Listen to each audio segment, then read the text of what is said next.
যে গ্রামে কোনো পাহাড় নেই অথচ এই গ্রামের নাম পাহাড়পুর। এটি বাংলাদেশের এমনকি বিশ্বের একটি বিখ্যাত জায়গা।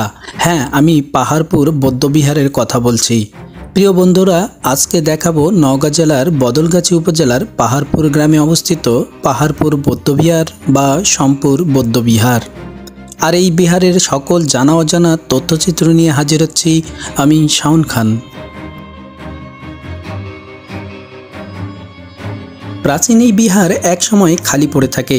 অনেকে মনে করেন যুগ যুগ ধরে উড়ে আসা ধুলাবালি ও মাটি চারদিকে জমতে থাকে। এক সময় মাটির স্তূপে ঢাকা পড়ে বিহারটি, সেই থেকে নাম হয় পাহাড়পুর। দীর্ঘকাল পরে 1879 সালে আলেকজান্ডার কানিংহাম সর্বপ্রথম এই পুরাকৃতি আবিষ্কার করেন, যার আরেক নাম হয় সম্পুর বিহার।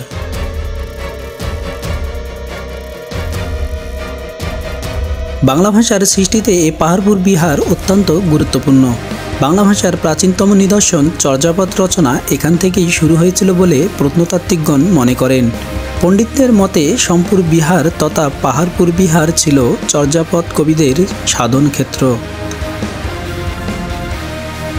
কান্যপা, কৃষ্ণপদ, কৃষ্ণাচার্য প্রমুখ প্রাচীন বাঙালি কবিদের রচিত বৌদ্ধগান দোহার 12টি গীত আজও বাংলা ভাষার ক্রমবিকাশের ইতিহাসকে আমাদের সামনে তুলে ধরে।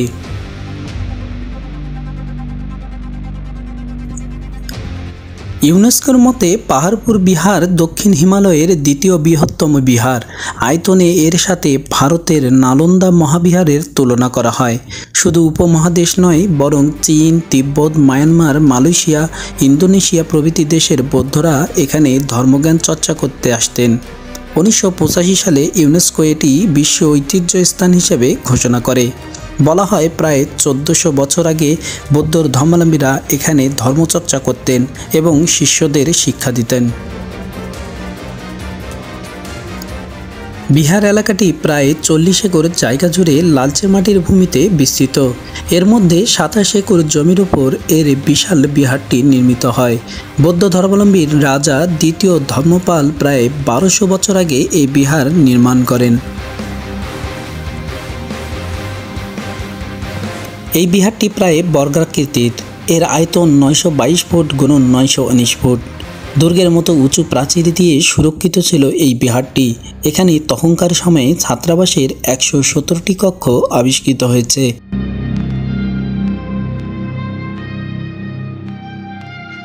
প্রতিটি কক্ষের সামনেই ছিল 8 থেকে 9 ফুট বড় টানা বারান্দা। অত্যন্ত যত্নের সাথে নির্মিত বিহারটি রয়েছে প্রধান মন্দির, যার আয়তন 356 ফুট 6 ইঞ্চি গুণন 314 ফুট 3 ইঞ্চি। এটি উত্তর দক্ষিণে লম্বা। মন্দিরের নকশা ও দেওয়ালে অলঙ্কৃত ইটের মাধ্যমে তখনকার সুসভ্য মানুষের রুচিশীলতার পরিচয় ফুটে উঠেছে। আশ্চর্যের বিষয় হচ্ছে কোনো রকম সিমেন্ট ছাড়া ফলকগুলো দেওয়ালের সাথে হাজার বছরের বেশি সময় ধরে এখনও টিকে রয়েছে। বিহারের মধ্যবর্তী উন্মুক্ত অঙ্গনে আরও কিছু ইমারতের ধ্বংসাবশেষ পাওয়া যায়। এদের মাঝে বেশ কিছু ইমারতের বৈশিষ্ট্য শনাক্ত করা সম্ভব না হলেও ধারণা করা হয় এটি উদ্বুদ্ধ মঞ্চ হিসেবে বৌদ্ধ ধর্মাবলম্বীরা ব্যবহার করত। 16 কোণ বিশিষ্ট স্তূপটি একটি নক্ষত্র আকৃতির।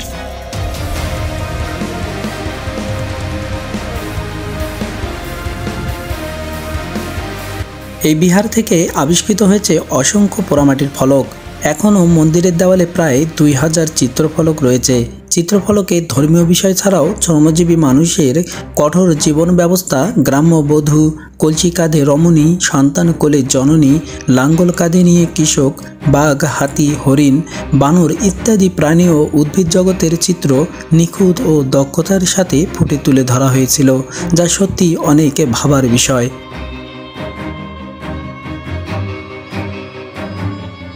বিহারটির প্রাঙ্গণেই ছিল বিশাল রন্ধনশালা। এখানে ভোজনালয়, হলঘর, উপাসনালয়, বারান্দা ছাড়াও ছিল পানি নিষ্কাশনের সুব্যবস্থা। এখানে পানীয় জল সংগ্রহের জন্য তৈরি করা হয়েছিল কুয়ো। উঁচু স্থানের শৌচাগারের পানি নালা তৈরি করে নদীতে নিয়ে যাওয়ার চিন্তা, সত্যি তখনকার সময়ে পানি নিষ্কাশন ব্যবস্থা ছিল বিস্ময়কর।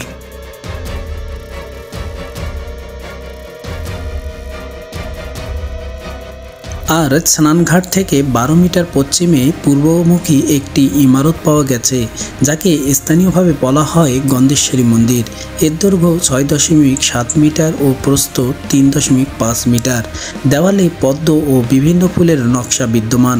চতুষ্কোণ হলরুমের মধ্যবর্তী স্থানে অষ্টকোণাকৃতির একটি স্তম্ভের নির্মাংশ পাওয়া যায়। হলঘরের 4টি কুলুঙ্গিতে মূর্তি স্থাপনের ব্যবস্থা এই বিহারের একটি নিদর্শন।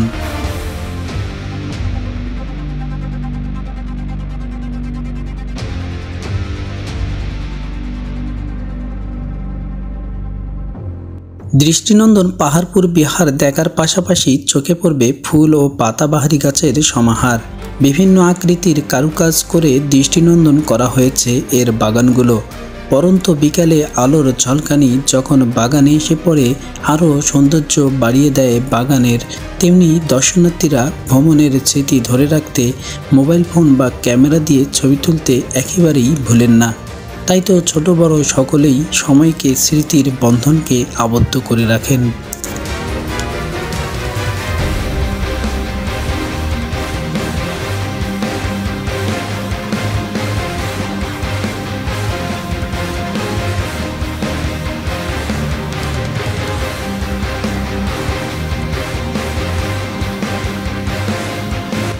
ভ্রমণ পিপাসুরা এসে এখানে কিছু খাবেন না তা হয় না। এজন্য রয়েছে দি হেরিটেজ ক্যাফে।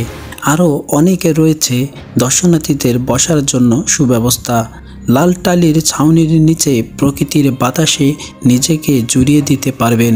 বসে থেকে দূর থেকে দেখতে পারবেন পাহাড়পুর বৌদ্ধবিহার। জাদুঘরে ঢুকতে অবশ্যই আপনাকে টিকিট সংগ্রহ করতে হবে। আমরাও টিকিট সংগ্রহ করে ভেতরে প্রবেশ করলাম। ভেতরে ছবি তোলা নিষেধ থাকলেও স্বল্প অনুরোধক্রমে আমরা কিছু অংশ আপনাদের দেখাচ্ছি। জাদুঘরে সংরক্ষিত মূর্তিগুলোর মধ্যে উল্লেখিত বেলে পাথরের চামুণ্ডা মূর্তি, লাল পাথরের শীতলা মূর্তি, কৃষ্ণ পাথরের বিষ্ণু গণেশ, কুরমার মূর্তি, গৌরী মূর্তি, নন্দী মূর্তি, সূর্য মূর্তি, শিবলিঙ্গ ও মনসা মূর্তি সহ অসংখ্য ব্যবহৃত জিনিসপত্র দর্শন করতে পারবেন। আর জাদুঘরের পাশেই দর্শনার্থীদের রাত্রিযাপনের জন্য পাবেন রেস্ট হাউস। রেস্ট হাউসের পাশেই বাগান অবশ্যই আপনাকে মুগ্ধ করবেই। পাহাড়পুর বৌদ্ধবিহার থেকে 365 মিটার পূর্বে সত্যপীর ভিটা অবস্থিত। বর্তমানে সত্যপীর ভিটা নামটির উৎপত্তি খ্রিস্টাব্দ 16-17 শতকের দিকে। প্রকৃতপক্ষে সত্যপীর ভিটায় রয়েছে একটি বৌদ্ধ তারা মন্দির এবং মন্দিরকে ঘিরে রয়েছে 132টি বিভিন্ন আকারায়তনের স্তূপের ধ্বংসাবশেষ। তারা মন্দিরের চতুর্দিকে বিভিন্ন অলঙ্করণের শোভিত স্তূপের সংখ্যাধিক্য মন্দিরের গুরুত্ব ও খ্যাতি সাক্ষ্য দেয়। এটি নিবেদন স্তূপের স্মারক কুঠুরি থেকে কয়েক হাজার ক্ষুদ্র ক্ষুদ্র মাটির নিবেদন স্তূপের প্রতিকৃতি পাওয়া যায়। এ থেকে জানা যায় হাজার হাজার পুণ্যার্থী তারা মন্দিরে আসতেন এবং ভক্তি ও শ্রদ্ধারূপে স্তূপ নিবেদন করতেন। এখান থেকে প্রায় 50টি তারা মন্দিরের ফলক ও একটি ব্রোঞ্জের জম্বল মূর্তি ও অন্যান্য প্রত্ন সামগ্রী পাওয়া যায়। আনুমানিক খ্রিস্টীয় 9ম শতকের দিকে তারা দেবীর সম্মানে সত্যপীর ভিটার মন্দির স্থাপিত হয়েছিল।